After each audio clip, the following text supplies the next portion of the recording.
Hey everyone! Before we begin, I want you to forget the bed you're lying on. Forget your phone charger, the glowing numbers, the hum of the refrigerator, the traffic, the pressure to perform. We're leaving all that behind. We're going somewhere warmer, dustier, slower, a land where gods rode boats through the stars. Welcome to ancient Egypt, not the Hollywood kind, but the everyday one. The land of barley, bread, river winds, and the kind of sleep that settles in your bones, like silt after a flood. Here, night doesn't fall. It flows cool and slow over limestone walls and reed-thatched roofs. The Nile hums just beneath the surface of sleep. Crickets chirp like old priests muttering spells. And above it all, the stars drift past in silence, watched by statues older than memory. It's about 1300 BCE. The reign of Ramses II is in full swing. You're not royalty. You're not building pyramids either. You're not even a priest. You're just an ordinary person, let's say a craftsperson in a village not far from Thebes. Maybe you paint pots. Maybe you weave linen. Maybe you bake bread under the sun. But most of all, you sleep better than anyone reading this has in years. Because here, sleep is not stolen between deadlines. It's not sabotaged by screens or dulled by pills. Here, sleep is not a battle. It's a rhythm, and it begins before the sun has even set. The Nile glimmers at dusk, the river breeze blows soft and slow, carrying the scent of damp earth and crushed reeds. Your body, coated in a thin layer of sweat and silt, moves with weariness, not from anxiety, but from motion. You've been up since first light, grinding grain, kneading dough, fetching water from a channel that never runs dry. There is no gym. There is no commute. Your life is your labour, and your labour is your rhythm. That rhythm tells your body when to sleep. No artificial light, no schedule to sabotage your hormones. Just the colour of the sky. It darkens to indigo, then to ink. And in your home, a simple mud brick structure with a flat roof and low ceiling, the fire has gone out, not from neglect, but design. The hearth is sacred, but the night belongs to the gods of silence. The cool rush of night air seeps through the cracks. The stars blink above, 1,000 pinholes in the roof of the world. You don't sleep in a separate room. There are no rooms. Your home is one space, open, warm, and deeply lived in. You share it with your children, your siblings, perhaps your goats. The walls are plastered in clay, the floor swept but never clean. There's no mattress, just mats of woven reeds and bundles of papyrus straw that smell faintly sweet, like sun-dried grass. You lie down beside the ones you love. You don't need silence. You don't expect it. You fall asleep to the creak of wood, the distant splash of a water bird, the soft, scratchy breathing of your family bundled in linen. These aren't distractions. They're signals. They tell your body that you're safe, that the world has ended for the day, and so you close your eyes. The Nile outside flows on, but your body doesn't care. Your limbs sink into the mat. The ache in your shoulders fades. Your spine relaxes, one dusty vertebra at a time. You sleep. Not in phases, not with a sleep tracker measuring your progress, but with total surrender. A kind of sleep modern people have forgotten, the kind that doesn't ask for permission, the kind that comes from heat, hunger, and harmony. You don't fight it. You don't question it. You drift. The next thing you notice is the air. It doesn't smell like linen or lavender or those little fabric pouches future people tuck into their pillows. It smells like crushed reeds, warm oil, and dust. Not dirty dust, but the kind that rises from well-swept clay floors, settles on sunlit windowsills, clings gently to the world without ever being scrubbed away entirely. It's the end of the dry season. The Nile has begun to recede and the air, while still hot, has cooled just enough at night to make rest possible. You're not in a grand estate, not draped in gold or lulled to sleep by flutes. You are ordinary, a field labourer's child, maybe a potter's daughter, maybe just someone who woke up today with the imprint of a mat woven from date palm fronds still etched into their cheek. And yet, You sleep like a god. Your room, if it can be called that, is a carved square in mud brick, low ceiling, one high-set window that doesn't open. The walls are sun-baked, cracked in some corners. They hold the heat from the day, but not oppressively so, just enough to keep the night from biting. There is no glass here, just a lattice of wood, maybe cloth if your family can spare it. Still, the darkness feels safe. It smells familiar. It hums with the rhythm of your people. You share your sleeping space. Of course you do. Your sister's breath is a slow tide beside you. Your brother's elbow is in your ribs. No one apologizes. You all fold into each other like roots. The mat beneath you is thin, woven tight but not soft. It doesn't need to be. Your body has learned the ground. It knows how to settle without complaint. Above you is a blanket, maybe two. Linen, stiff with age and softened by use. One of them still smells faintly of barley. Before sleep, there was a ritual, not elaborate, just yours. A basin of water to rinse your feet. A smear of oil on your skin to keep it from cracking. The day's dirt doesn't all come off. That's fine. No one is aiming for purity. Just comfort. You stretch your arms, feel the soreness in your shoulders from lifting baskets of figs. That pain somehow deepens the sleep, makes it earned. There are insects, yes. You brush one from your leg. A beetle, maybe. It clicks softly as it scuttles away. Mosquitoes buzz near the window, but don't come in. You burned myrrh earlier. The smoke lingers. You don't need a net, just a little scent, a little wisdom passed down. Sleep doesn't come fast, it comes correctly. Not forced, not chased, just arrived. You lie still and let it find you. Let your breath deepen. Let the last thoughts of the day dissolve. Your mother's voice telling a story. The feel of hot bread in your hands. The sound of sandals scraping on packed earth. There's no such thing as insomnia here. Not because people don't worry, but because worry is physical. You don't pace, you grind grain, you haul water, you sweep. Your troubles move through your limbs and leave with the sweat.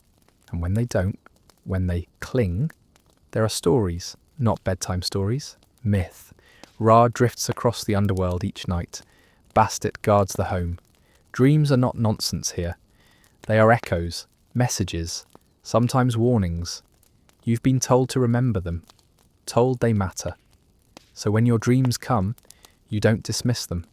A cat with human eyes, a river that runs backward, your grandfather's voice calling your name, even though he's long gone. You'll whisper these things to your sister in the morning. She'll nod. She'll tell you what she saw. Together, you'll decide what it means. There are no clocks, no alarms, but you'll wake before sunrise, always. The birds will start, then the neighbours, then the world. But for now, there's nothing to do but breathe, to lie still in a room that's dark but not empty. The night is full of familiar sound, a clay jar settling, a dog rustling in its sleep, a distant cough. Someone is grinding flour even now, an old woman who prefers to begin early.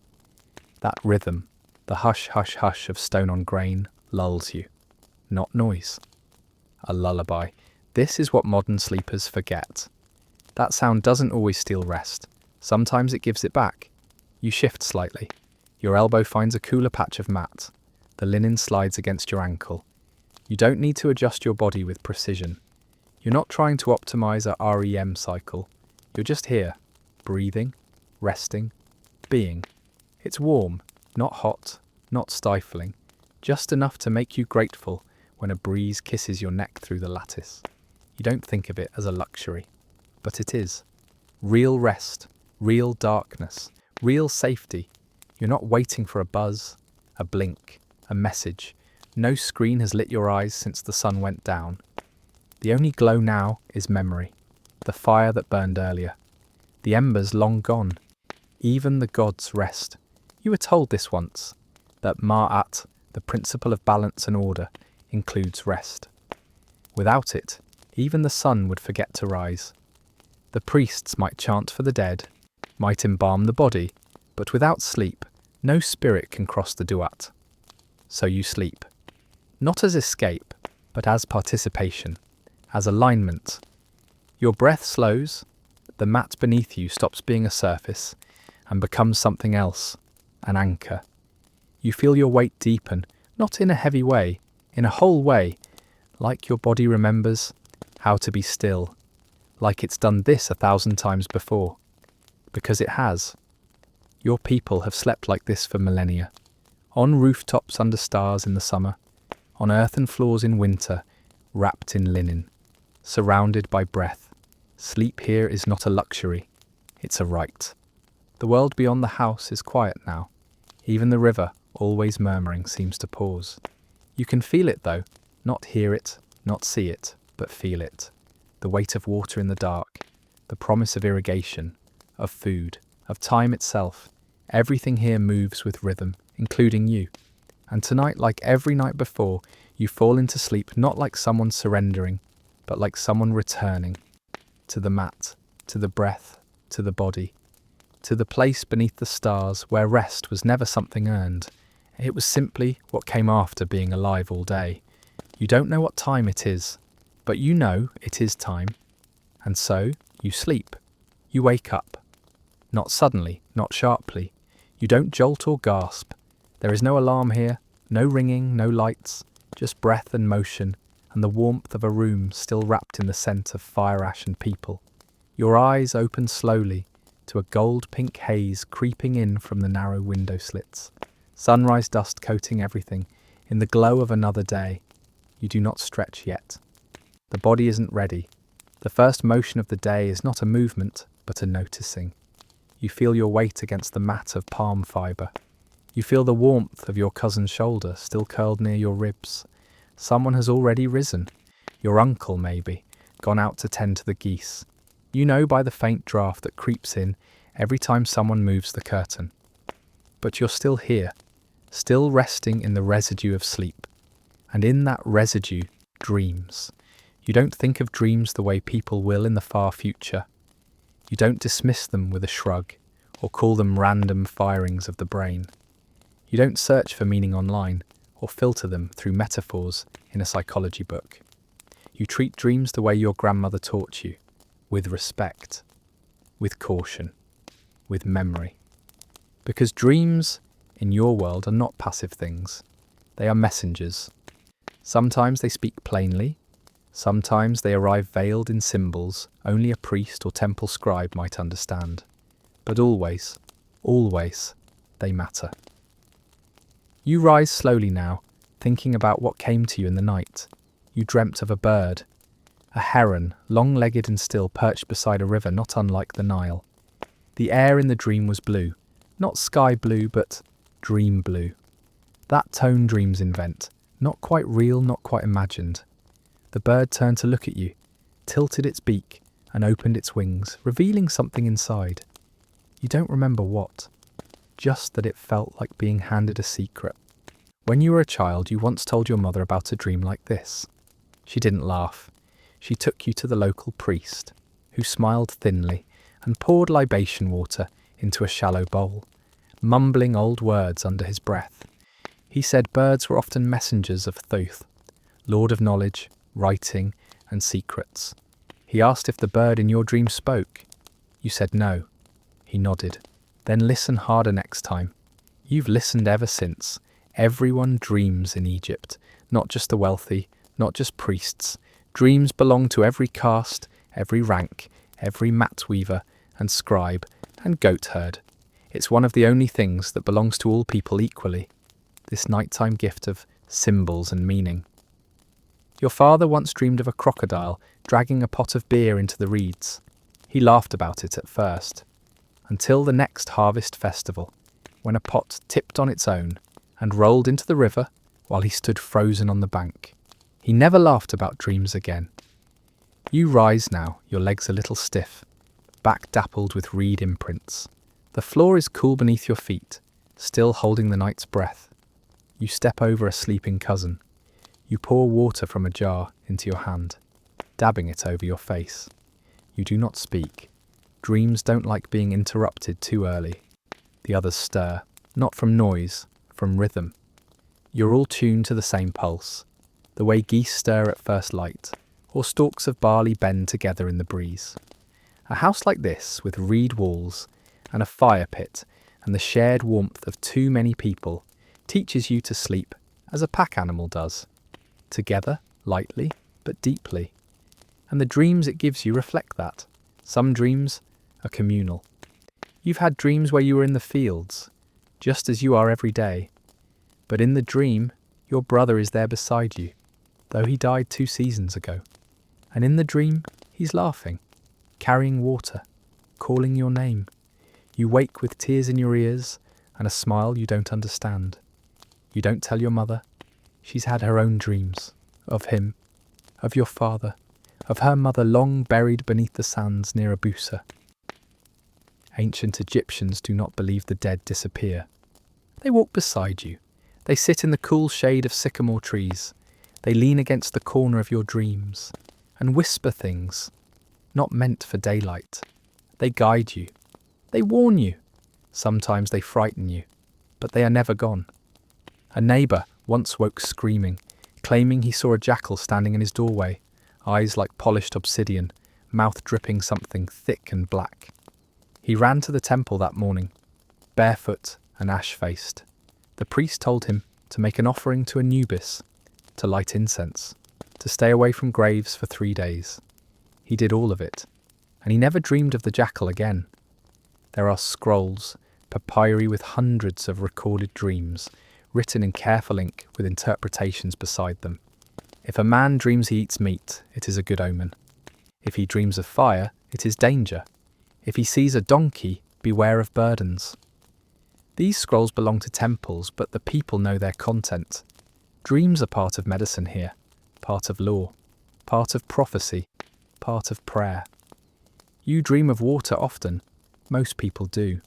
The Nile runs not just through your village, but through your unconscious. It is the road to the afterlife. It is the symbol of fertility and chaos and purity and danger. When the river rises in dreams, the village listens. Your sister once dreamed of the river running backward. The next morning, the temple announced that one of the high priests had died suddenly in the capital. Everyone nodded slowly, as if they'd already known. You pull on a linen kilt now, worn, wrinkled, familiar. Your body still buzzes from the dreams, not in a frantic way, but like static that hasn't yet faded. You chew on a piece of barley bread, dry and bitter. Someone laughs in the corner. Someone else hums a hymn under their breath. The fire is being stoked again. A new day has begun. But before you step outside, before the sunlight hits you full in the face, you take a moment to pause. Just a moment. You close your eyes and try to remember what else the heron showed you. It doesn't come, but that's fine. Dreams are not for solving. Not always. They are to be carried. And so you carry it, like your people have for thousands of years. A world where the body sleeps deep and dreams run thick. A world where every night holds a message. A world where the dark isn't empty, it's full, and you're only beginning to understand what it's been trying to tell you. The sun has risen, but it hasn't yet grown sharp. Morning in ancient Egypt is not a roar, it is a murmur, a slow return. The golden light does not slap you awake, it peels the night back gently, like warm linen from skin. And so, barefoot, you step outside, not as if entering something new, but as if continuing something already in motion. The air smells like wet clay and the faint smoke of reed ash. Your village is stirring in rhythm. Doors open without haste, pots clink. A child coughs, someone begins to sweep. You hear the soft complaint of a donkey being coaxed into cooperation. The Nile glints in the distance, not yet hot enough to shimmer, just soft, like a long mirror catching breath. You walk slowly. There is no rush, not yet. You are not late. Because in this world, time isn't something you fight. It's something you follow. It curves with the sun. It pulses with the season.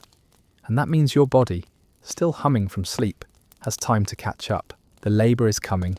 It always is. You will haul. You will lift. You will carry. But for now there is this. the breath between sleep and strain. And as you walk through the narrow paths between houses of mud brick and plaster, you realise something so obvious it rarely needs saying. The way you slept last night is shaping this moment. Your feet do not drag, your thoughts do not cling. You are not chasing energy, you have it. And not in abundance, not the way nobles or scribes have theirs, perfumed and idle. But you have enough to start, enough to work, enough to be present without effort. Sleep in this world is not fuel. It is not a supplement. It is the root. And this day, like every day before, grows from it. You pass the scribe's home. He's already seated outside, cross-legged on a reed mat, papyrus scroll opened like a promise. His fingers are stained with ink. He dips his reed pen again and again, copying something from memory. You nod. He doesn't look up. But you both understand. It's early still. Words come easier after dreams. Down the lane, someone calls your name. A friend. She has a bucket in hand and a grin so wide it feels ceremonial. She's off to fetch water before the animals come to stir the riverbed into mud. You join her. Your pace is unhurried. Along the way, you talk about dreams. Not in the way future people might. Half-laughed confessions or psychological puzzles. You share them like weather, like omens.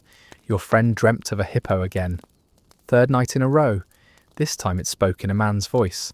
She doesn't know what that means, but her grandmother warned her once. Hippos, in dreams, are warnings. You nod. You believe her, not because you're superstitious, but because in this land, dreams echo through generations. No one dreams alone. As the two of you approach the edge of the Nile, the reeds part like curtains, revealing the morning stage. The river is alive, not just with fish and current, but with meaning, with movement that mirrors the sky. It flows north, but your people say its soul flows upward, toward the gods. And every cup you draw from it carries a piece of that sacred motion. You wash your face again, more slowly this time. The water is cool and tastes like silt and sky. Your muscles feel clean. More than that, your mind does. You slept well. That phrase in your language doesn't mean you had 8 hours. It doesn't mean you hit deep sleep mode. It means your car, your life force, was allowed to rest. That no spirits disturbed your passage. That your bar, your soul bird, returned safely to your body by morning. Because dreams are not just poetry here. They are travel. Each night a part of you leaves. Not forever, not entirely, but enough.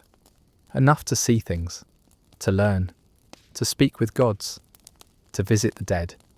And each morning it must return. Rejoin your form. Settle back into your bones, like a swallow returning to its nest. And today you can feel it. You are whole. You gather your jar, lifting it with a groan that isn't quite pain, just memory. Your body knows what's coming, but it isn't afraid of work. It never was. That's the trade your ancestors made long ago. Give the land your labour, and in return, let it give you sleep. You walk back through the sunlit dust. By now, the village is moving faster. Bread is being baked, livestock fed. Children shouted at gently. A woman sings while pounding grain. You catch the melody. It's familiar. It was sung at your birth. It will be sung at your death. And tonight, if you're lucky, it will echo in your dreams. Because even dreams, here, are made from what you live.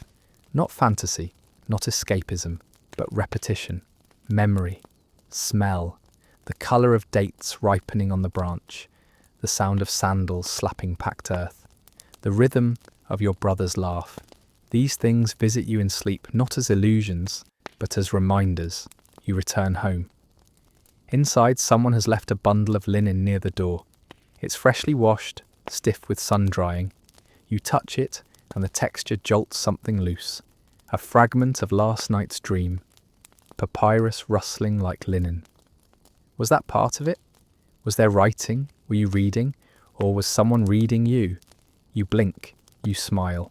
The day has begun. It will pass, like all others, in sweat and motion and sun.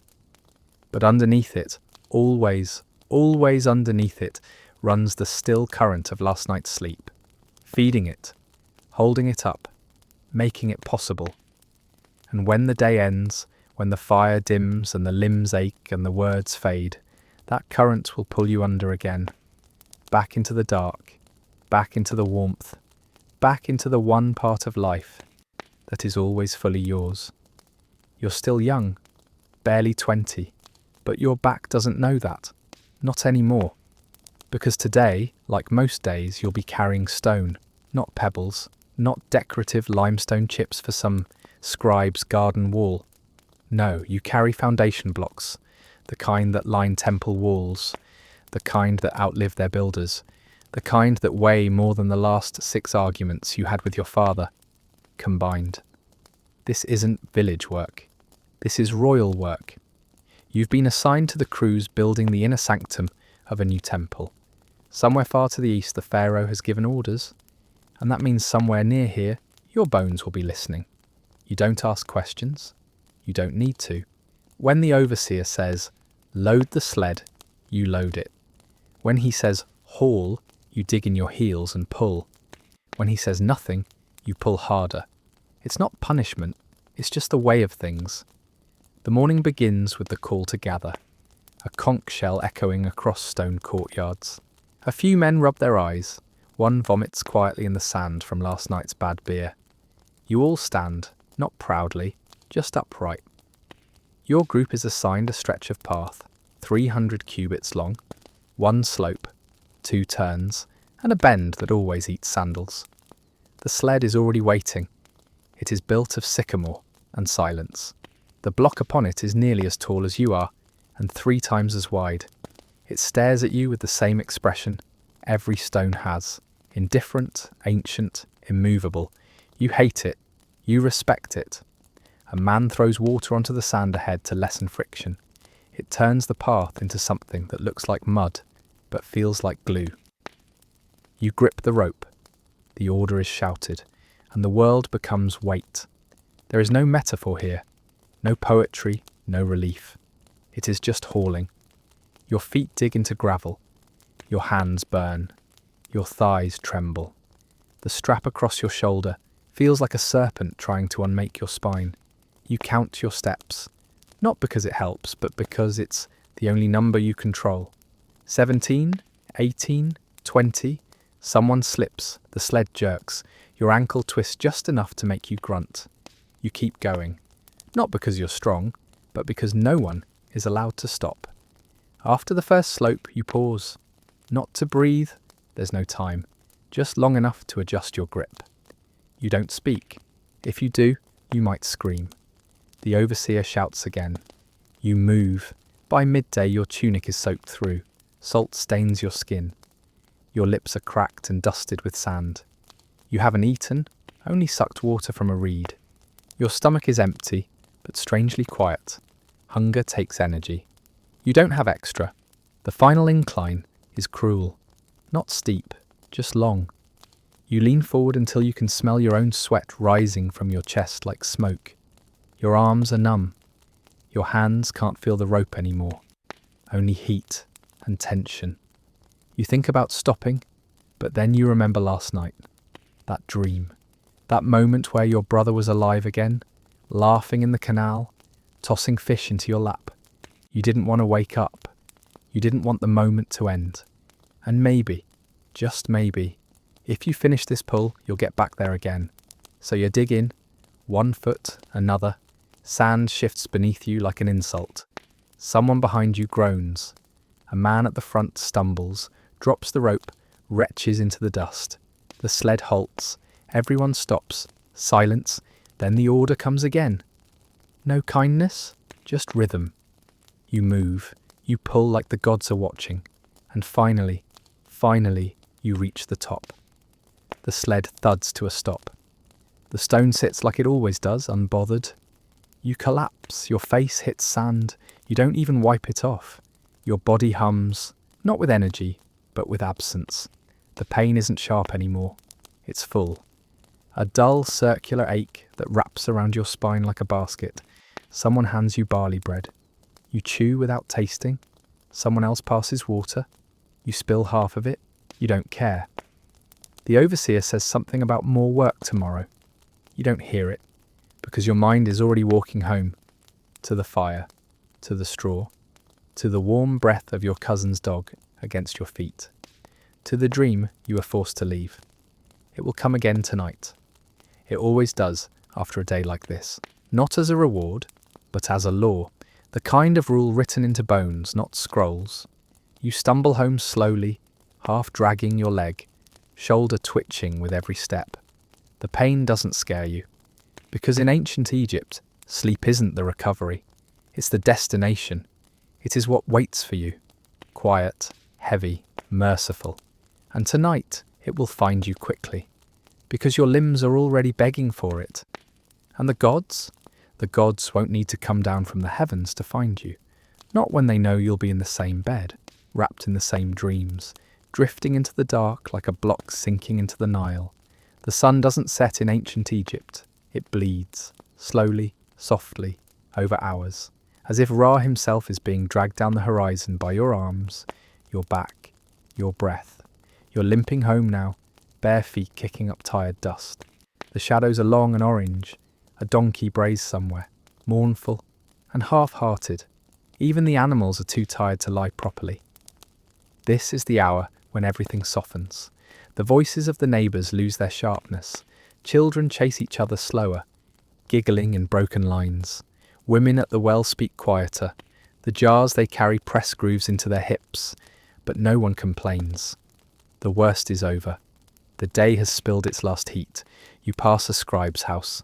You know it's a scribe's house because it smells like ink and smugness. He's sitting on a stool staring at the sky like he owns the moon. His hands are clean. Your hands look like they've been digging their own grave. You keep walking. Your home isn't big. A low-walled mud brick square, tucked between a smith's hut and a fig tree that has survived more dynasties than your family has names. Inside, already, the fire is flickering. The smoke dances lazily toward the thatched ceiling. Your sister is baking flatbread. Her arms are covered in flour, her eyes half-lidded from a day spent weaving baskets in the courtyard. She nods at you, the way people do when their muscles are too sore for hugs. A silent hello. A shared breath. Your mother is humming. Not a song, just a sound. A thread of noise older than language. She does this when she's boiling lentils. It makes the room feel less like a box and more like a story. You sink to the floor. Not sit, sink. Like your body knows the floor is the only thing that won't ask for anything else. You pull off your sandals. Your feet are cracked, blistered, and lined with dust. You inspect a new bruise on your shin. Dark purple. It feels like a gift. Someone offers you water. You sip slowly, like it costs something. Because it does. Dinner comes in pieces. A torn flatbread. A clay bowl of lentils. Pickled radish. Sour enough to punch back. You eat without words. No one talks much at night. Not because there's nothing to say, but because the body has already said it all, in sweat and effort. And this right here, is when sleep begins. Not when you lie down. Now, when the work stops, when the body starts returning to itself inch by inch, you notice it in your hands first. The way your fingers stop clenching, in your neck, how the tension begins to melt, replaced by a heaviness that feels holy. The fire crackles. You stare at it the way people in the future will stare at their phones, as if it might answer a question you haven't thought to ask. No one says, it's time for bed. Bed is not a destination. Bed is the direction your body turns when nothing else is required of it. The fire dies slowly, its last orange fingers pulling shadows up the wall. Someone coughs. Someone else shifts a pot closer to the ash for morning porridge. And you lie back. You're not alone. You never are. Your brother sleeps beside you, arm draped over his chest like a shield. Your cousin is already snoring, curled around her knees. Your uncle, who lost a finger to a chisel last spring, is murmuring something in his sleep. Maybe a prayer, maybe a name. You don't ask. Your straw mat isn't new, but it's yours. It creaks under your weight, stiff but familiar. The wool blanket scratches your skin, but not cruelly, more like an old argument you've had 100 times and know the rhythm of. You close your eyes. There are no lullabies, no apps, no countdowns or breathing exercises. The fire was your ritual, the bread your offering, the silence your cue. And now you let go, not fall asleep, return to sleep. Because in ancient Egypt, rest isn't escape, it's recognition that your body, used, worn and beautiful in its ache, is worthy of peace. Tonight, your dreams might bring you the sound of river reeds in the wind, or a vision of your father, young again, laughing with date wine on his breath, or nothing at all, just black, deep, restorative, quiet. That's enough. You exhale once, deep, heavy, complete. Sleep doesn't take long, and when it comes, it does not knock. It simply enters, and lays beside you like a god who remembers your name. Now let's say you were the pharaoh, not a farmer, not a builder, not a scribe hunched over ink in a dusty side chamber, but Pharaoh, living God, chosen by Ra, master of the two lands, the walking embodiment of divine order itself. So you'd think your sleep would be perfect, and in some ways it is, but perfection comes at a cost. You don't sleep in a pile of limbs and straw, you sleep alone. And that's the first difference, in the silence, in the stillness, in the terrifying amount of space between you and anyone else who breathes. Your chamber is vast, larger than most houses. The ceiling's too high to touch even in dreams. Your bed is carved from cedar, heavy with gold and inlaid ivory. It rests atop a raised platform. The legs shaped like lions, or gods, or both. The mattress isn't hay. It's layered linen, thick pads stuffed with reeds, sometimes goose feathers. Cooling oils were used to anoint the bed. Incense is burned before you lie down. Everything is sacred. Everything is silent. And yet, not everything is easy. You are surrounded by luxury, but also responsibility. Before sleep, you don't kneel to pray. Others do that for you. Priests in the adjoining chamber chant softly, invoking Ma'at, the balance of the world, as if your dreams could tilt the Nile if they fall too deep into chaos. You drink infusions, lotus, blue poppy, sometimes wine cut with opium. Your food is rich, more varied than a peasant's, spiced meats, honey-drenched breads, fruit that has travelled farther than some villagers ever will. But it does not help sleep, it complicates it. Overindulgence slows the body, thickens the blood, stirs the stomach late into the night. You wear linen to bed, finely woven, soft, whisper thin. It clings to sweat when the nights grow humid and sticks to oil when your attendants over-prepare your skin. You've sent more than one servant away for this. Poorly mixed myrrh, or the wrong balance of coal on the lids. Everything must be perfect, even in darkness. The firelight does not flicker here. Your room is cooled with water jars placed strategically near open stonework. The air is pulled across them to soothe the night heat. Slaves stand just out of sight, fanning palm fronds in rhythm. You don't see them. You pretend you don't hear them, but they are there.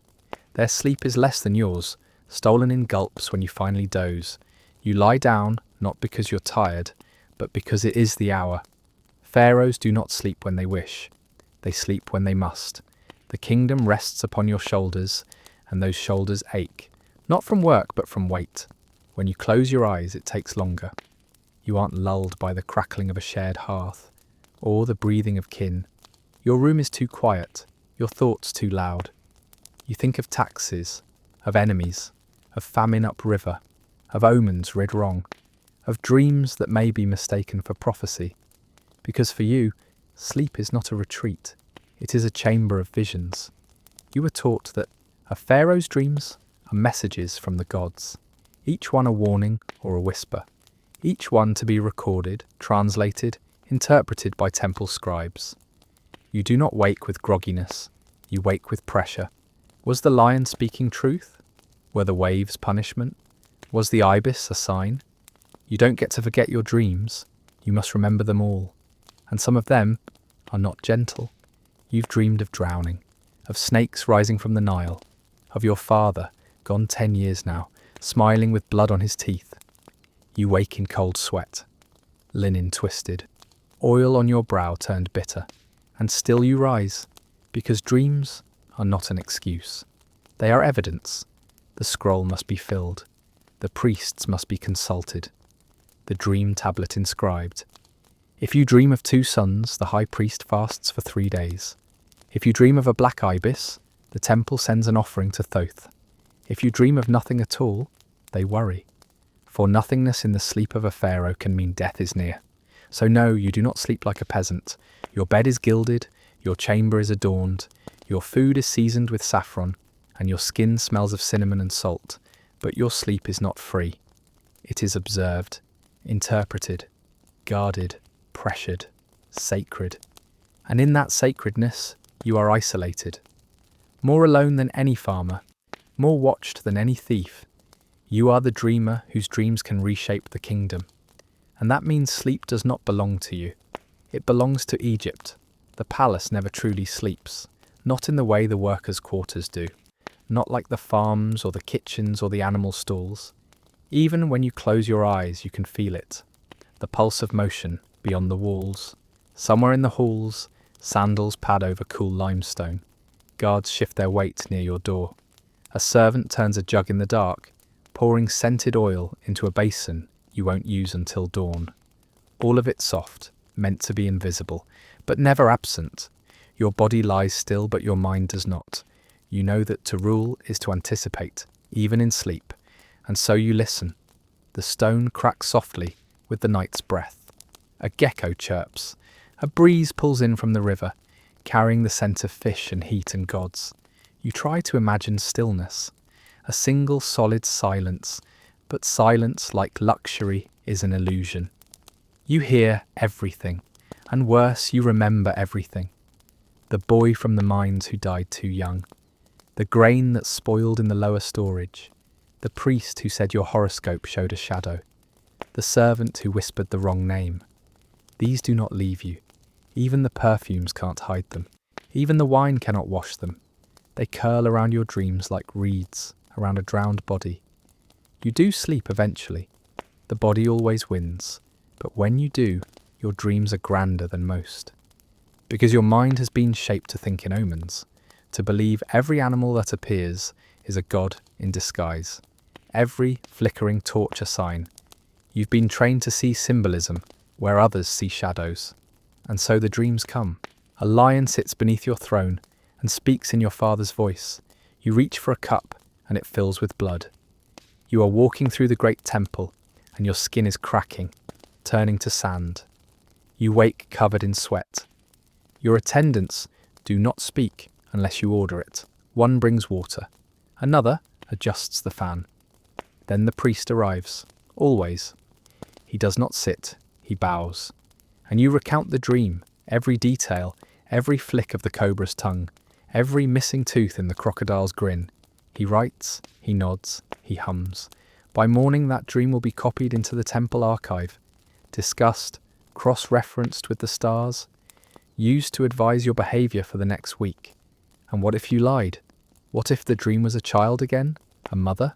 A laugh? You do not speak those, because Pharaoh's dreams are not allowed to be personal. They are public property, national omens, divine memos. You understand this, and you accept it. But in the quietest moments, you miss not dreaming at all. You envy the farmer who wakes with straw in his hair and no memory but warmth. You envy the child who dreams of goats and wakes giggling, because your sleep must always mean something. The room is still dark, but not because it's night time. The slats in the shutters are thick with linen, and incense still lingers from the evening's prayers. Your first waking breath tastes of frankincense and the faint metal of bronze. You are warm, warmer than you should be. The linen is thin, but beneath it lies a stack of wool-stuffed cushions, more padding than any labourer would see in a lifetime. Your head rests not on straw, not on cloth rolled by hand, but a pillow stuffed with goose down, embroidered with sacred motifs, lotus flowers, ankhs, and the eye that watches all. Now let's be clear, you didn't wake naturally. A A servant stirred you gently, the brushing of fingers on your ankle. They wouldn't dare touch your shoulder, not without invitation. You're Pharaoh after all. Your body belongs to the gods. To touch it without permission is to court death. But even gods must wake, even gods must rise from sleep. You open your eyes slowly. You don't rise, you don't have to. The moment your breath shifts, your entire chamber stirs. Servants appear like shadows, barefoot, silent. One brings water, another oils for your skin. A third lays out your sandals, which you will not put on yourself. The fan-bearer begins to move, gently pushing cool air toward your brow. Your royal physician waits at the edge of the room, eyes low, pulse alert. You have not yet spoken. Sleep for you is not just recovery, it's ritual. It must be preserved, protected, observed. You are expected to dream. Dreams are not accidents in your station.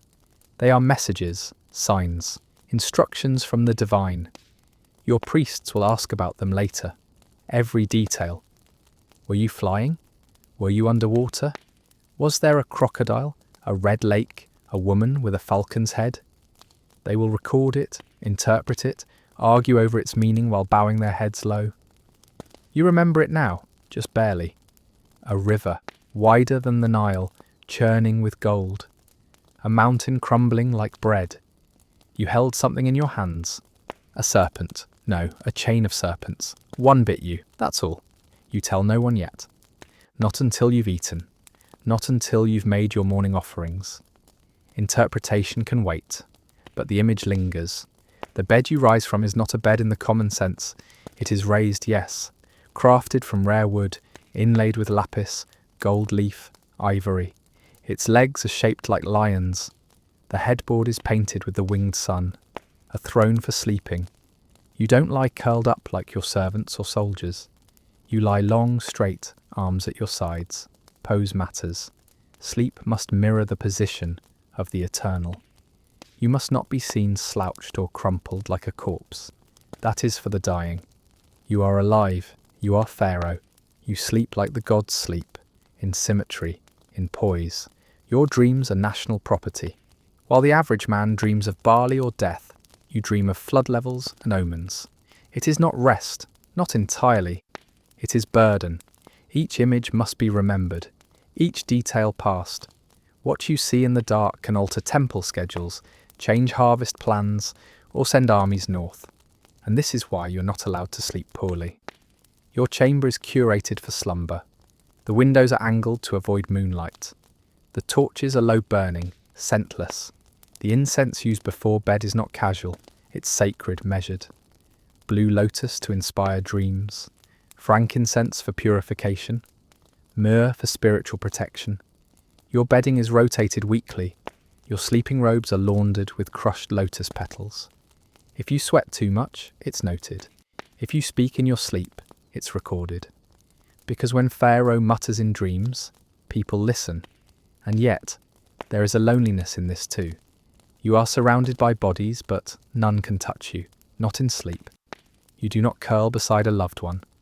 You do not hear the slow breathing of a child at your back, or the wheeze of an aging uncle. You lie alone, at the centre of the room, like a statue. Sometimes you envy the villagers, their mess, their tangles of limbs, the warmth of a shared body. No one warms your feet when the night turns cold.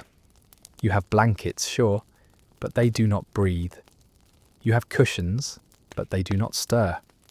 Your servants hover, but they do not join. And even your wife, if you're married, is not here, not often. She has her own chamber. You only sleep side by side during fertility rites or ceremonial observances. But that's the price of sleep for a god. You sit now on the edge of the bed.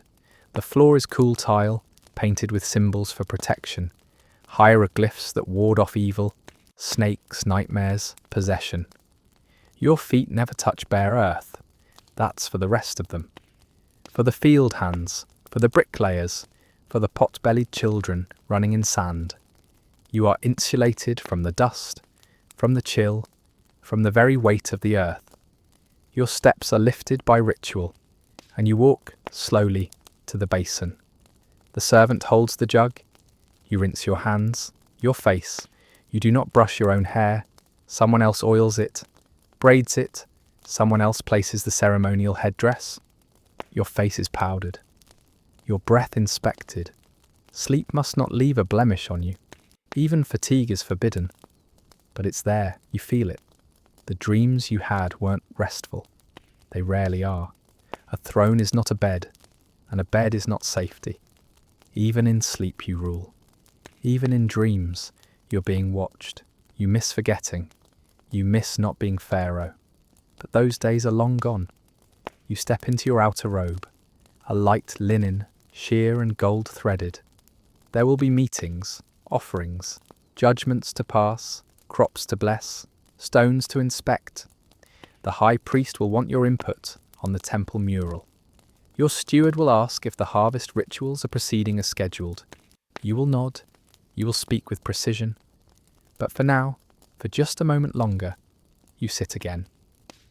In the 15th century BCE, Prince Thutmose, not the designated heir to the throne, sought solace in the shadow of the Great Sphinx during a hunting expedition.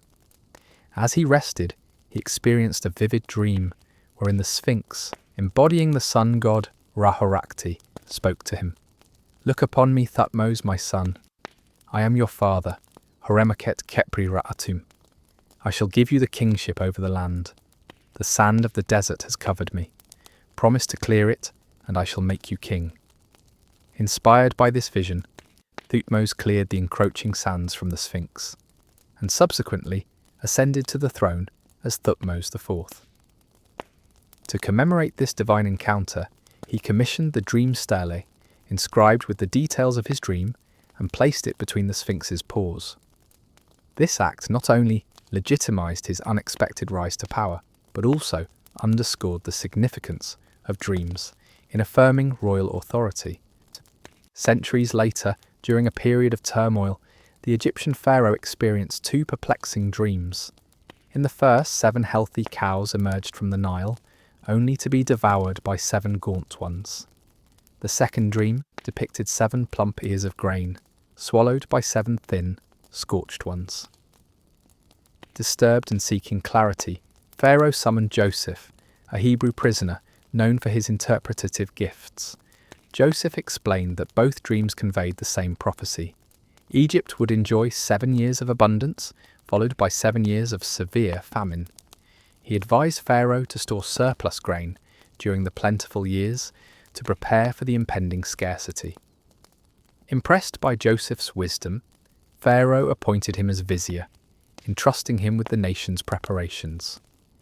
This narrative highlights the profound respect ancient Egyptians had for dreams as harbingers of divine insight and their potential to alter the course of history. Beyond individual accounts, ancient Egyptians sought to systematically understand dreams through compilations like the Ramesside Dream Book, discovered in Deir el-Medina and dating back to the reign of Rameses II. This papyrus lists various dreams alongside their interpretations. For instance, dreaming of drinking warm beer was considered a bad omen, while seeing oneself eating crocodile meat signified a favourable outcome. These dream manuals served as essential tools for priests and laypeople alike, offering guidance on interpreting nocturnal visions.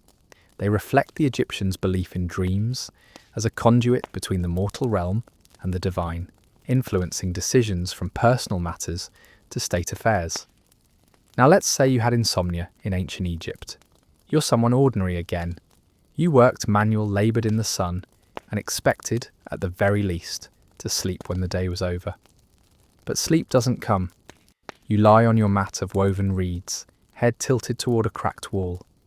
The hearth is long dead, the oil lamp guttered to ash. The only sound is the wind sliding across mud brick.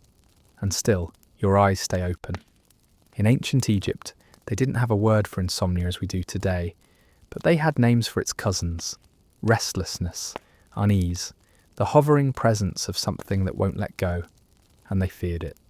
Because sleep wasn't just a comfort, it was a ritual, a sacred passage. and to be denied that passage was to risk losing balance with Ma'at, the divine order. People believed that sleeplessness could be a sign, a warning, or worse, a curse. If you were plagued with night after night of broken rest, the first suspect wasn't your diet. It wasn't your stress. It was something spiritual, a misalignment, a visitation. The priest-physicians, known as SQW, would listen to your dreams, or your lack of them, and consult temple scrolls. If you couldn't sleep, maybe you'd angered a god. Maybe you'd been hexed by someone jealous of your grain or your wife. Or maybe the dead had followed you home. Treatment varied. Some would prescribe amulets, small carved pieces of faience or copper shaped like the eye of Horus, or a frog, or a lotus. These would be worn at night, hung near the bed, placed beneath the mat. They weren't just symbols, they were technology. Magical devices meant to draw in rest and push out chaos. Others would offer you sleep spells, spoken at night, whispered in cadence, often involving the name of a deity, Isis, Thoth, Bes, imploring them to guard your mind while your body lay still. Here's one, loosely translated from a 19th dynasty papyrus. O great Bes, drive away the demon of the night. Still the serpent, calm the barking, quiet the cries that rise from the earth. Place your hand upon my heart, and let no shadow cross my breath. Sleep, come swiftly. Sleep, come whole. If that failed, there were physical remedies. Lotus, both blue and white, was sacred and sedating. Crushed into wine, burned as incense, steeped into a paste and smeared across the chest or under the nose. Sweet rush and poppy seed were also used. Not in the same concentrations we know now, but enough to dull the senses, to coax the body towards surrender. But sometimes nothing worked. And when it didn't, you became a danger to yourself. Because to be perpetually awake was not just to be tired, it was to be vulnerable. The dreams you didn't have could never protect you, could never guide you. You wandered through days bleary, confused, disconnected from your car, your life force. People would notice, and people would whisper. In extreme cases, the sleepless were taken to temples, specifically to a hypnos sanctuary. These were sacred places, often near water, where the afflicted would lie on consecrated stone or linen and wait for divine sleep. Priests would chant, rub oils scented with frankincense and myrrh into the skin, and watch for signs, twitches, murmurs, the slow collapse of the chest in rhythmic rest. The gods were listening, they said, and if the gods deemed you worthy, you would be allowed to sleep. If not, there were darker explanations. You might be cursed, a ghost might be tethered to your dreams, or worse, your name might be written in a hidden place on a cursed scroll stuck with pins or burned in effigy. You would need a counter-curse, or a powerful name to protect you, a name written in lapis, soaked in sacred oils, passed 7 times over flame.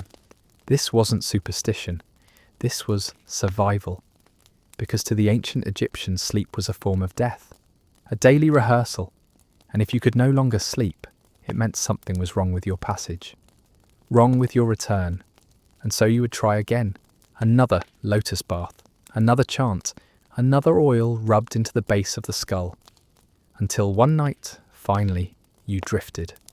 Not because you were fixed, not because the curse had lifted, but because the body, even in chaos, eventually falls. And when it does, it dreams. And in that dream, if the gods are kind, they will show you what to fix. The healer says it could be spirits. Not curses, not gods, not yet. Those things are too large, too grand. But spirits? Spirits are common. They live in cracks, in corners, in the folds of reed mats. They follow you home from fields or markets or funerals. They aren't malicious necessarily, but they are hungry for warmth, attention, breath. And maybe one of them has curled into your shadow and refuses to leave. So she gives you a charm, a small clay figurine carved with the wide, glaring eyes of the god Bes, protector of households, birth and sleep. His tongue sticks out. His legs are wide. He's meant to scare off the very things that are scaring you. Put it by your head, she says. Face it out toward the door. You do. But the night is still long. And even with the god watching, your mind hums. So you try the next thing, oil. Not the kind for cooking, but thick perfumed stuff made from lilies or blue lotus, rubbed onto your chest or feet. The smell is sweet, almost dizzying. They say lotus can calm the nerves, slow the blood. In stronger forms, it can intoxicate. In rarer forms, it's an offering to the divine. You aren't rich enough for that kind. You have the common stuff, sold in tiny pottery flasks that you uncork like secrets. You rub it into your temples, you breathe deep, you lie still. Still, your eyes stay open, so you turn to words. The priest wrote it for you. A spell from the Book of the Dead, or something like it. The papyrus is cracked and inked with symbols you cannot read, but the man taught you the words. You recite them under your breath. Not too loud, not too fast, just enough to draw a line around your spirit in the dark. O you who bring sleep to the weary, you say. O you who quiet the stars, hear me. And for a moment, you think it might work. Your body feels heavier, your limbs drift. Then your eyes open again. Still awake, you are not alone.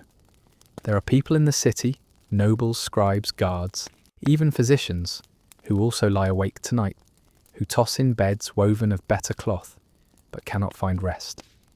Insomnia isn't a peasant's burden. It's a human one. But the difference is this: you cannot afford to be tired. Tomorrow there is work, always. The river will not wait. The market will not wait. The overseer who expects your quota of bricks or barley will not wait. Sleep is not luxury. It is permission to keep living. Without it, the body fails. And so you do what desperate people have always done. You find a shrine, not a grand temple with pillars and gold, but a small one. Local, familiar, built from mud brick and incense smoke. You go alone, barefoot, your feet coated in dust. You carry an offering, a date cake, a bundle of herbs, a few fish bones wrapped in palm fibre. Not much, but enough. There in the dim flicker of oil lamps, you kneel. There are gods who specialise in sleep, in healing, in quiet. You whisper all their names. You don't know which one listens. Maybe none do, but the act itself feels right, feels ancient, feels like something your grandmother did, and her mother before her. You press your forehead to the floor. You beg for sleep, like it's water in a dry mouth. And when you go home, there is no miracle. Not really, but your body is tired from walking. Your breath is slower. You wrap yourself in linen. You lie down. And at some point, maybe just before dawn, the sleep finally comes. Not all at once, not clean, but in fragments. A flash of river, a flicker of gold, a door that will not open, a laugh that does not belong to anyone you've met. You don't remember dreaming, but you know you left your body for a while. The Nile never really sleeps, even in the darkest hours before dawn. When the wind is still and the villages are hushed, the river hums. It is not loud, not frantic, but steady. Like breath, like memory, you live close enough to hear it. Just a short walk from your home, through a patch of scrub grass and the worn path where the goats pass.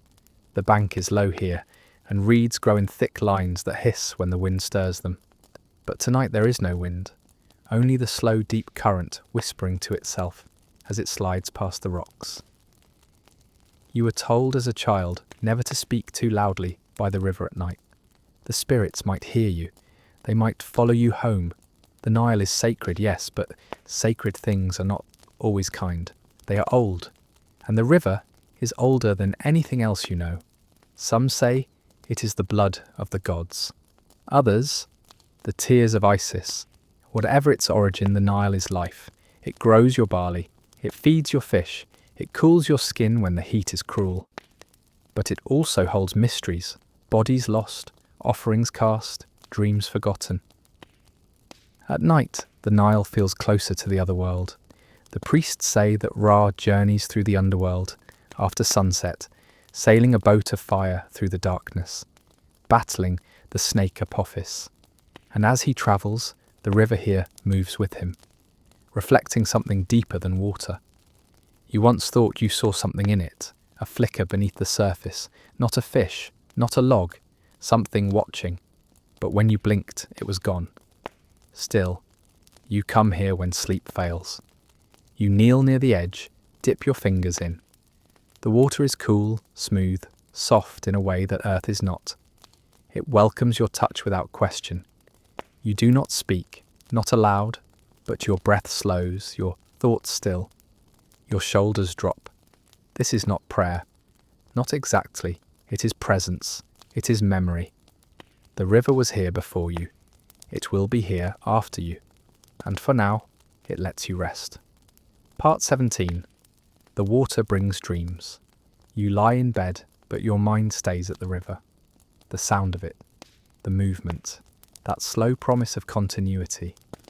In ancient Egypt, water wasn't just sustenance. It was transition. It marked the line between this world and the next.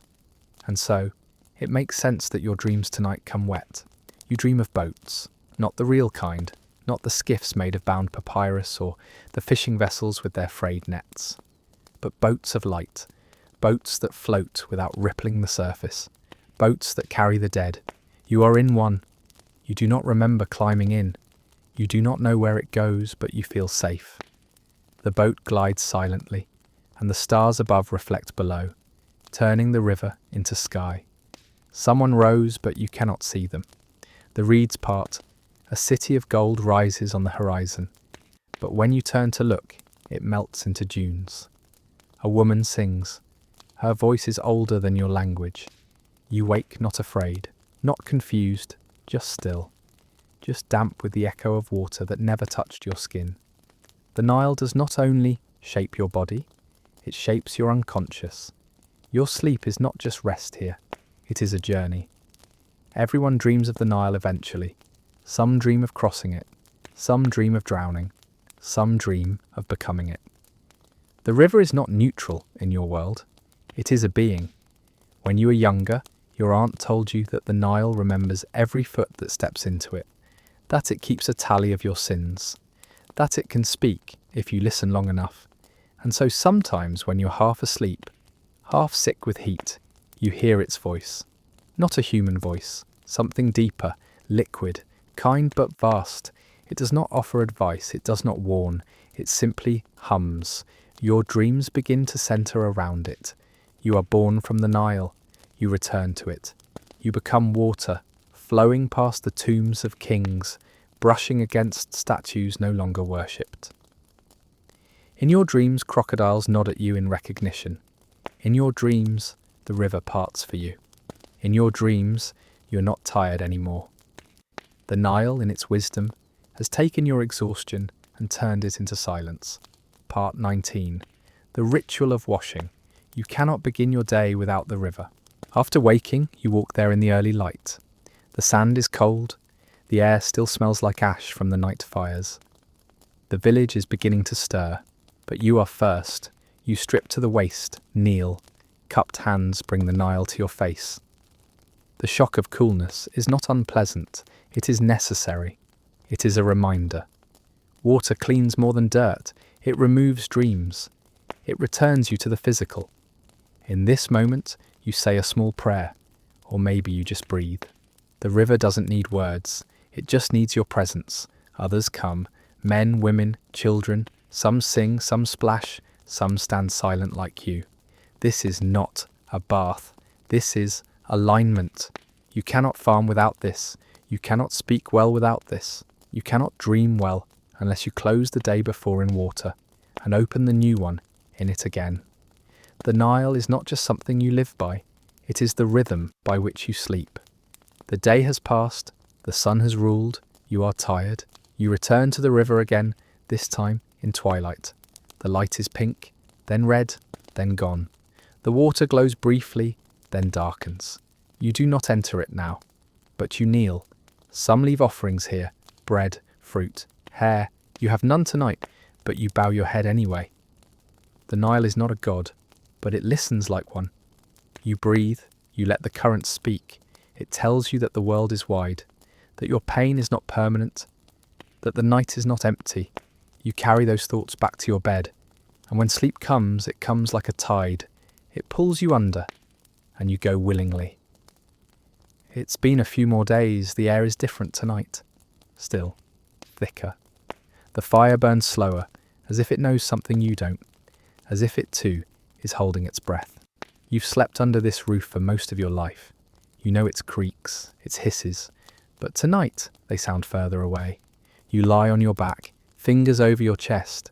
It's not how you usually sleep. But something about tonight feels ceremonial, and maybe it should.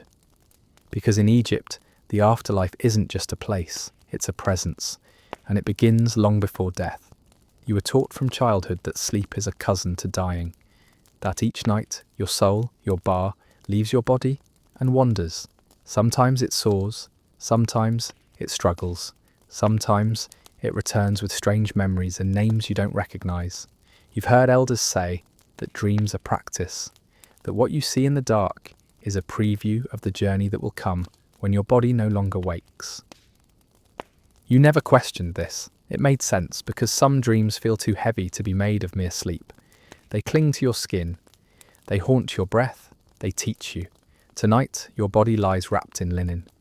Your mat smells of reed and sweat and smoke. But your spirit is elsewhere. The veil is thin, you can feel it. This isn't just a rest, this is rehearsal. In the dreams of the dead or the nearly dead, you walk strange corridors, temples without roofs, gardens where the trees grow upside down. A crocodile speaks to you. A jackal watches from a distance. The sky's black, but the ground glows. It is not fear you feel, it is recognition. The afterlife isn't alien. It's built from symbols you've seen every day. The boat, the ankh, the scale. What you painted on tomb walls now lives inside your dream. And you understand. The gods are not far away. They never were. Your father told you once, while sharpening his knife by candlelight, that if you learn to die well, you'll never fear sleep. You didn't understand him then. You might now. Because sleep, when it comes with ceremony, starts to resemble eternity. And if your spirit leaves tonight and doesn't return, you'd miss your mother's hands, your brother's jokes, the sound of grinding barley in the morning, but part of you would be ready. Because every night of sleep was a lesson, every dream a test, and you've been training for this your entire life. The Nile flows, the fire breathes, the world hushes, and you, sleeper, become more than a body. You become a traveller into the afterlife. You have been here before, not here exactly, but close. The space between breath and dream, between silence and the other side, it always starts the same way. Warmth leaves your limbs, sound grows thick, like honey in your ears, and the weight of your body vanishes, not with pain but with an ancient sort of ease. This time, you do not wake with a start. You don't return to the world with twitching feet and a grunt into straw. You keep falling, and as you fall, it changes. There is no bed beneath you now. No walls, no flicker of hearth. Just blackness that pulses, gently, like a heartbeat. You do not panic, not here, not now. Because you recognize this place. This is the Duat. Not the land of the dead, not yet, but the passage. The river beneath the river. The map carved into myth, the night boat's shadow, where gods wait in teeth and stars. No one gets here by accident, and you, dreamer, have earned your entry. The journey begins with a crossing. You step barefoot into cool sand. It is damp somehow, though there has been no rain. Overhead the stars hang close enough to touch. There is no moon, only a glow at the horizon, dim gold like the first crack of dawn, but wrong. This is not your world's sun. This is the light of judgment, the shine of the weighing scales. You feel it in your chest. Ahead a boat waits, not made of wood, but of something older. Papyrus bound by rope, curved like a crescent, glowing faintly from within. There is no one steering it. It waits for you, as it has waited for thousands before you. You climb aboard. You do not speak. You do not ask where it goes. You already know. The boat slides forward, without wind or oar. It drifts through the Duat like a memory, too strange to be real, too familiar to doubt. Time does not pass normally here. You see things, Not visions exactly, echoes. The market where your mother once lifted you, above her shoulders, to see a travelling priest. The riverbank where you kissed someone and tasted fig on their breath. A friend, long dead, laughing through a cough, clutching his ribs like the joy itself was breaking him open. They flicker beside you like shadows on the water. You do not cry. There are no tears in this place, only remembrance. And then comes the first gate. It rises out of the darkness like bone. 2 pillars carved with the names of gods. You never dared to speak aloud. Between them a figure waits, tall, shimmering. Not man, not beast. A head like a falcon. Eyes that see beyond skin. Feathers made of midnight. Horus. He does not block your way. He watches, you lower your head. You remember the old rule. Passage is for the justified, the balanced, the truthful. But you do not speak for yourself. You do not claim your own purity. That is not your role. The boat continues. It glides through caverns now, walls that breathe, ceilings that flicker with firelight. You pass creatures shaped like lies, crocodiles with 2 heads, serpents looped into knots, eyes that open where there should be none. None touch you, because you are a sleeper, and sleepers in this place are protected, not by power, but by preparation. Every night of your life has been a rehearsal, every dream a lesson in letting go. You knew how to die long before your body stopped. That knowledge is your armour. Next comes the Hall of Mart. Not yet the judgment, that still waits, but a testing ground, a place to recite the negative confession, the 42 truths. You don't speak them aloud here. You recall them silently. You have not stolen. You have not murdered. You have not uttered falsehoods. You have not polluted the river. You have not mistreated the gods. You have not made others suffer without reason. You don't remember them all. But that doesn't matter. This place listens not just to words, but to weight. Your heart is not just an organ here. It's a ledger. Every act, every thought, every breath has added to its mass. And soon, maybe too soon, it will be weighed against the feather of Mart. You glance down.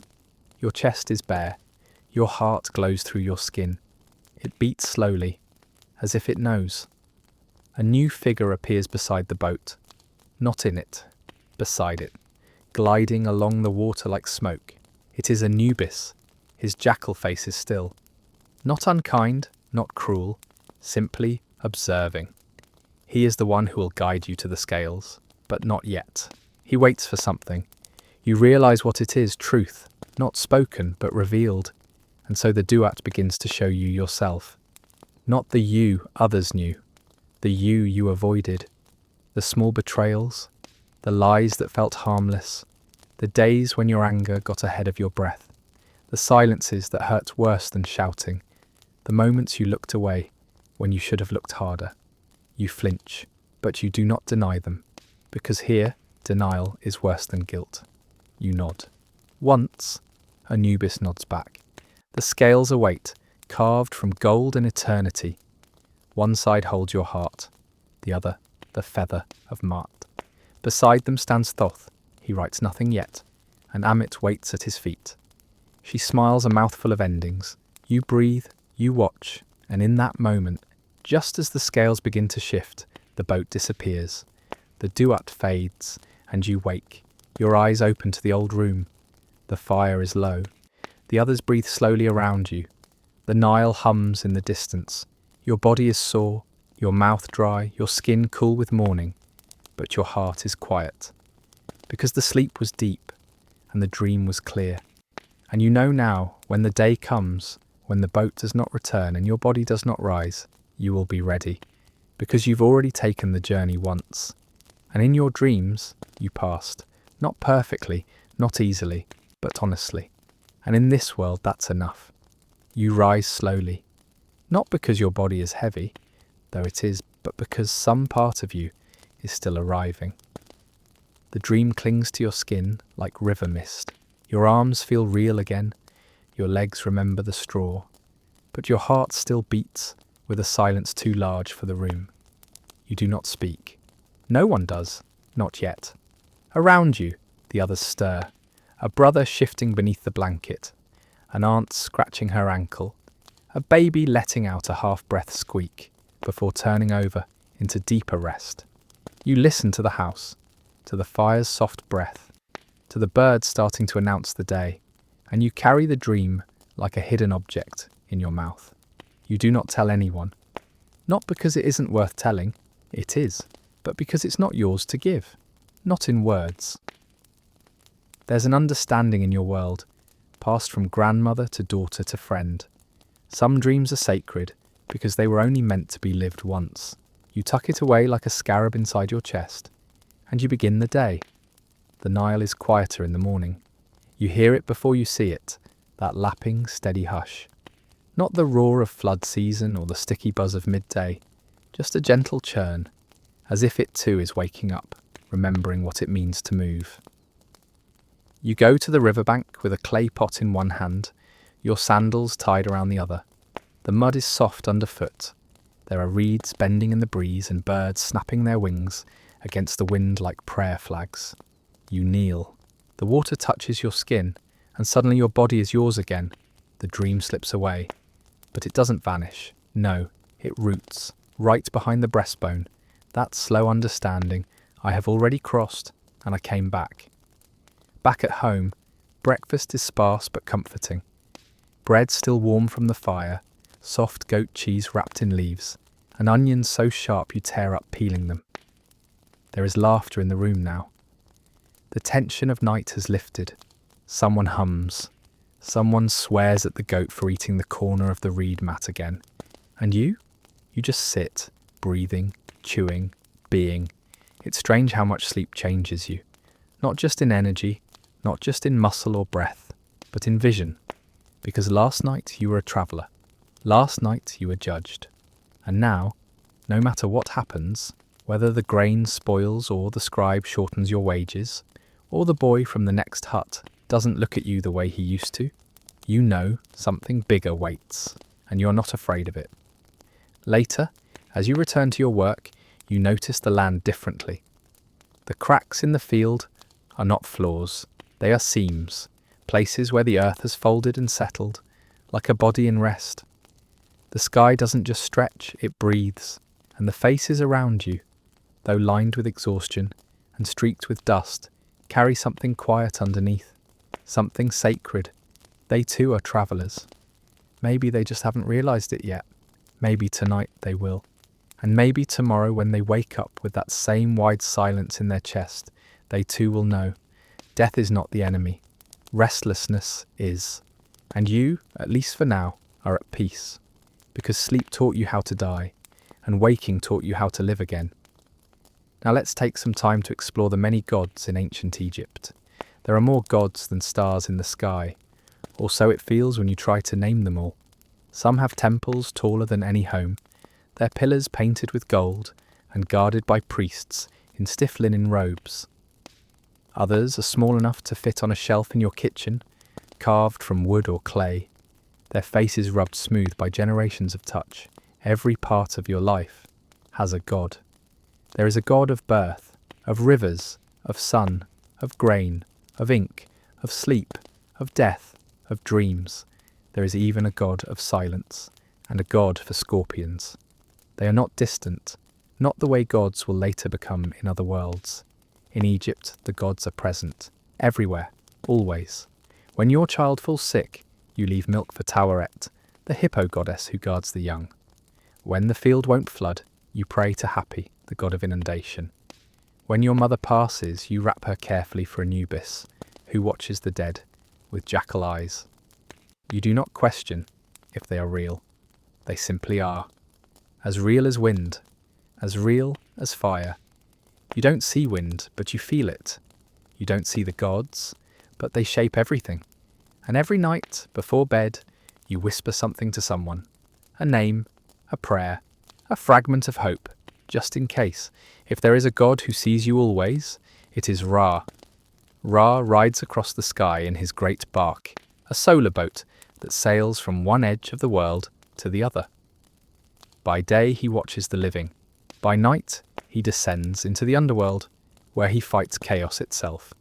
Every night, every time, you wake because of Ra, you sleep because of Ra. The warmth on your skin is his gaze. The crops that grow are his gift. But Ra does not sleep. While you lie on your straw mat, eyes closed, limbs heavy, Ra is still sailing. Through caverns of darkness, past spirits that hiss and bite. Toward Apep, the serpent that seeks to devour the sun. Every night, Ra fights it. Every night he wins, just barely. And you dream through it. But sometimes you feel it. On nights when sleep won't come, when the air feels too still, when the dog growls at nothing, you feel it in your chest. The ancient struggle. The serpent, the sun, the balance. And when dawn breaks and your room turns gold, you don't take it for granted. You know who brought it. You whisper, "Thank you, Ra," because if he had lost, you'd still be sleeping. Forever. Here is a god for every breath in Egypt, for every grain, for every step into shadow. Some you already know. Bes, the squat, lion-faced dwarf who guards the home. Ugly on purpose, his grotesque face wasn't a flaw, it was protection. Meant to scare off evil spirits, to frighten the nightmares back into the dark. Mothers carved his likeness near beds. Soldiers carried amulets of him before sleep. And children whispered his name when dreams turned sharp. Tawere, part hippo, part crocodile, part lioness. Divine guardian of childbirth and sleep. She loomed large in the dreams of expectant mothers. She was no soft goddess. She bared teeth, she growled, she scared away death, and she stood over sleeping children like a beast at the edge of the bed, growling back the night. But the pantheon stretches wider still. There's Shu, god of air, who holds up the sky. Some believed it was his breath you felt when you slept outdoors, the cool drift of wind that lulled you into slumber. No one worshipped Shu for sleep directly, but without his space between earth and sky, there could be no peace, no night, no dream. Nut, the sky herself, was more than ceiling. She was mother. She arched over the world in blue, her body speckled with stars. Each evening, she swallowed Ra. Each dawn, she gave birth to him again. Sleep, under her, was an act of returning to the womb, a pause in her arms, a rehearsal for rebirth. And then there's Thoth, scribe of the gods, keeper of magic, patron of wisdom and the moon. Thoth recorded dreams. He knew which ones mattered. He was there when you whispered visions aloud, wondering if they were prophecy or madness. He was the god who listened when no one else did. But that's not even scratching the tip of the iceberg. There was Ma'at, the goddess of truth, balance, and cosmic order. She wasn't just law or ethics, she was the principle that kept the stars aligned and the Nile on schedule. And in dreams, she was clarity. If your visions at night were chaotic, disturbing, without pattern, it might be a sign that Ma'at had been offended, that something in your life was misaligned. Some Egyptians would wake from nightmares and offer her a feather, a symbolic gesture to say, "Restore the balance," to say, "Let me sleep without chaos." Heka, the god of magic, was not just a spellcaster, he was magic, the divine force itself. He was believed to be older than even the gods, the fuel behind prayer, amulet, potion, and charm. Before bed, it wasn't unusual for a healer or family elder to call on Heka, not just to protect from sleep disturbances, but to harness the sleep state as a gateway, a chance to dream of solutions, to ask questions in your sleep and wake with the answer on your tongue. Serket, goddess of scorpions, protector against venom and stings. But she was also called on during restless nights. Why? Because she guarded the breath. It was said that people who gasped in their sleep, who struggled with breath at night, were being harassed by unseen forces. Serket could stop it. Her name was whispered over infants' chests, over the sick, over the old. Not all sleep was peaceful. Serket helped carry you through the dangerous parts. And if you were ill, or afraid you wouldn't wake, you might call on Isis, not the gentle mother of modern reimaginings, but the relentless seeker. The one who stitched Osiris back together, from death itself. Isis understood loss. She understood sleep that teetered on the edge of death. And so her name was invoked during long nights, during fevered dreams, during the kind of sleep that didn't feel like sleep at all. Isis, people whispered. Find me, piece me back together. Then there was Anubis, not just the embalmer, not just the jackal-headed guide to the dead, but a figure who appeared in sleep when death was near. His was the dream you didn't talk about, a hallway, a scale, a presence watching. And still you honoured him, because even in terror he brought guidance. He kept your soul from getting lost in the desert of the afterlife. His black form might appear at the edge of the bed, in dreams, silently waiting. Not a threat, a signal. Ra, of course, was present in every dream of light. Every time you dreamed of sunbeams, of fields that glowed gold, of journeys across endless rivers, he was there. The bark of Ra, sailing across the sky by day, through the underworld by night. Your dreams of travel, of fighting monsters in the dark, of riding something vast and unknowable, they were stories of Ra's nightly battle. And if you saw him in your sleep, it meant your soul was walking far beyond the village. And when the night ended, when the dream closed like a door, when the dark began to lift, it was Horus, child of Isis and Osiris, who opened your eyes. Falcon-eyed, bright and watching, he was the symbol of sight returning. Some believed that the moment between dream and waking, the blink, the inhale, the squint at the returning world, was Horus lifting his hand from your forehead. Because in Egypt, waking was a divine act, as sacred as sleep, and every god had a hand in it. Khonsu was one of the most beloved of these, a moon god, a traveller, a healer. His name meant to travel, and it was said he wandered through the sky every night, like a lone guardian lighting the way. But Khonsu didn't just rule the moon, he ruled sleep itself. He was called he who drives away evil spirits and grants safe slumber. Those who struggled to sleep would leave offerings, bread, honey, beer, in his shrines, and whisper his name into linen before bed. In dreams, he could appear as a youth with a sidelock and a crescent on his head. If he smiled at you, it was said your illness would break by morning. Bes, the squat, wide-eyed dwarf god, was both comical and fierce, protector of households, pregnant women, and sleeping children. He was carved into headrests, painted onto bedroom walls, worn as amulets. His tongue stuck out, his eyes never closed. He stood guard while you slept. And if your dreams turned dark, if a nightmare slithered near, Bes would chase it away with howls and a rattle. You did not laugh at Bes, you thanked him, because without him, the dream might not end. There was Taweret, the goddess shaped like a pregnant hippopotamus, with lion limbs and a crocodile tail. A fearsome shape, but a protective one. She guarded the threshold between life and death. The bed, the birth, the moment the soul loosened from the body. Children who slept fitfully were said to be haunted by spirits. Mothers would trace Taweret's face on their foreheads with water and whisper her name like a lullaby.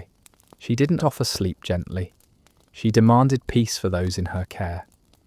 Then came the more obscure ones, the ones whose names echoed only in fragments. Renenutet, the cobra goddess, who guarded grain and good dreams. She could appear in sleep to foretell abundance or scarcity. If you dreamed of snakes, you'd hope it was her. If not, you might burn incense the next night to appease her wrath. Or Shay, the god of fate, not one you prayed to often because he did not change his mind, but his presence in a dream meant your path was being marked, that something irreversible was in motion. You might dream of roads, of ink, of ledgers being tallied.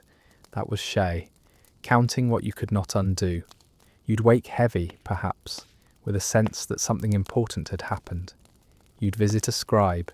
You'd tell him the dream, and Nephthys, the shadow beside the flame, sister of Isis, silent helper of Anubis. She was the mourner, the nighttime weeper. But she was also comfort. She held the hands of the dying, and sometimes, it was said, she sat by your bed when grief would not let you rest. You wouldn't dream of her. You'd feel her. A coolness on your arm. A stillness in your chest, not frightening. Software accepting. But did these gods sleep too? Now that is the kind of question the ancients would have smiled at quietly. Because in ancient Egypt, the gods were not like distant stars that simply burned forever. They were alive, they bled, they wept, they rested. But sleep, that was more complicated. Some gods did not sleep because they could not. Take Ra, for example, the sun god, the great eye that crossed the sky by day and vanished by night. Did he sleep when the sun set? No, in fact his work became more dangerous. Each night Ra boarded a solar bark, the Mesektet, and descended into the Duat, the Egyptian underworld. There he fought the serpent Apophis, a force of chaos and darkness trying to devour the sun. Every single night. No rest, no dream. Just endless vigilance, and if Ra ever failed, the sun would never rise again. But then there was Osiris, lord of the afterlife, king of the dead. He did not sleep either. He was sleep, in a sense. Eternal rest wrapped in linen, crowned with eternity. The Egyptians didn't imagine Osiris as drifting in dreams. They imagined him still, watching, judging, holding the balance of the world inside his quiet silence. And yet, there were exceptions. Gods like Khonsu and Thoth, who wandered dreams, who whispered ideas into sleeping minds. If they knew how to travel through dreams, did they not know how to dream themselves? Some temple hymns speak of dreams the gods dreamed, visions that became commands, omens, or catastrophes. A god dreaming was not rest, it was revelation. There were myths too that hinted at divine sleep. In some versions of the creation story, the universe began in Nun, the endless water where Atum, creator of all, lay dormant, not dead, not awake, just still, waiting. A divine slumber before the world stirred. And in the city of Memphis, priests once said that Ptah, the creator god, dreamed the world into being with his heart and spoke it with his tongue, that before speech there was thought, and before thought, silence. Could that silence be sleep? Maybe. But here's the difference. For the gods, sleep wasn't recovery. It wasn't weakness. It was power. A divine pause, a stillness with purpose. When mortals slept, they risked never waking. But when gods slept, they dreamed worlds into motion. So yes, some gods slept. But when they did, the heavens shifted, and the world held its breath. People below often wondered, what does it mean when a god rests? They knew what it meant when Hathor grew tired. The goddess of love and music, joy and motherhood. Her weariness was not sleep but transformation. In one myth, when Ra sent her to punish humanity for their disobedience, she became Sekhmet, the lioness, a goddess of war, frenzy, slaughter. She did not rest. She raged. And when she had killed too many, the gods tricked her into sleep, into forgetting her fury, by pouring red beer across the land. She drank, thinking it blood, and grew drunk, sleepy, staggering, and then she slept. And when she woke, she was not Sekhmet anymore. She was Hathor again. In this way, sleep among gods was not merely rest, it was reset, a return to the self before wrath. But not all divine sleep was forced. There was Bes, the squat, lion-faced household god, protector of mothers, guardian of children. He was never far from bedrooms. In carvings, he dances, he sings, he makes silly faces. But when night came, his presence was silent, watching, making sure bad dreams stayed out, ensuring sleep came quickly. It's easy to imagine Bes curling up next to a cradle, snoring louder than the baby, half-open eyes, always scanning for shadows. Even in his slumber, Bes protected. Some believed that dreams were messages, dispatched by the gods in their own sleeping hours. That perhaps a god who had eaten too much incense, or heard too many prayers, or witnessed too much blood in offerings, might grow weary, might close their divine eyes, and in that dream sent a vision, not just to pharaohs or priests, but to anyone, a fisherman, a farmer, a woman who buried her son. If a dream came clear and sharp, it was divine. If it was long and strange and filled with riddles, it may have passed through too many god minds on the way down. And if a dream didn't come at all, maybe no god had slept that night. The Temple of Serapis, later in Alexandria, was known as a place where healing dreams could be summoned. Patients lay on the floor, surrounded by incense, sleeping near sacred animals, hoping, begging for the god to whisper into their sleep. Not all heard the voice. Some did, and the priests listened carefully to what they said when they woke. But to the Egyptians there was one being who had perhaps the most complex relationship with sleep. Ma'at, the goddess of balance, of cosmic order. She didn't rest, she didn't dream. She simply was constant, unflinching, in every heartbeat, in every law, in every truth. She held the world steady, and yet, without her, no one could sleep at all. Because without Ma'at there was only chaos, Isfet, and chaos did not sleep. So the Egyptians feared a world without divine slumber. If Ra didn't board his boat, the stars would fall. If Osiris didn't remain silent in death, the afterlife would shatter. If Bes didn't curl up near the baby, the shadows might steal her breath. They watched the gods for signs, for silence, for stillness. They measured the world's peace by the sense that something larger was sleeping peacefully too, because if the gods were still, then so could you be. And in the dark, when the fire had burned down to ash and the jackals cried far from the city walls, you closed your eyes with a final thought. If the gods can rest, then perhaps I can too. Now, my sleepy viewers, let's go back, farther than dynasties, farther than names carved in limestone. Before pyramids, before temples, before even the stories themselves had words. In the beginning, there was only water. Not a gentle river, not a pond, but a formless, infinite sea called Nu. It had no shore, no current, no light, just silence and potential. It was not good. It was not evil. It simply was. From that ocean of nothingness, something stirred. A mound rose, solid, small, the first shape to push against the endless flood. On that mound stood Atum, a being who created himself. No parents, no sculptor, just the will to exist. And Atum, standing alone, wanted company. So he created, not with hands, but with force, by spitting, by sneezing, by naming. And from that act came his children, Shu, the god of air, and Tefnut, the goddess of moisture. They were not born into luxury, they were born into chaos. Shu and Tefnut wandered through the still dark world, separating sky from sea, setting the pattern of things. And when they returned to Atum, he wept with joy. His tears fell onto the earth, and from those drops, the first humans came.